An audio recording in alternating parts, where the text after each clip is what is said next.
नाम ने है। आपका गोत्र मालूम नहीं ना? चोरडिया। चोरडिया गोत्र उत्पन्न यहाँ तथा ज़्यादा मेरे पीछे बोलने का, भगवान के पास देखने का।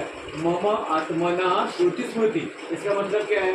मम यानी मैं, हाँ, आत्मना यानी हे भगवान, शुद्ध आत्मा से तुझे पूरा शुद्धि अपना हम लोग 24 नाम दिया ना, पानी पिया ना, तो उससे शुद्ध होकर हम लोग पूजा कर रहे हैं। हे भगवान, आपकी पूजा हम लोग कैसा कर रहे हैं?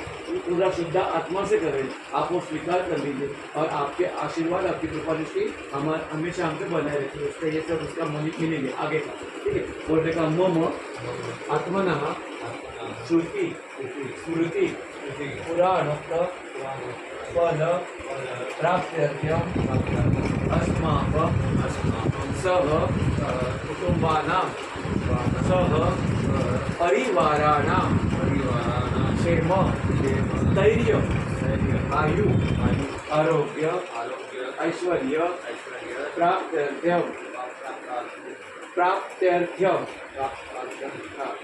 सकल पीड़ा परिहारार्थ अभी आपकी जो भी मन की अभिलाषा है, मन की इच्छा है, वो भगवान के मन ही मन में बोल के दिखाना है। बोलने के बाद मेरे को बोलना, हो गया।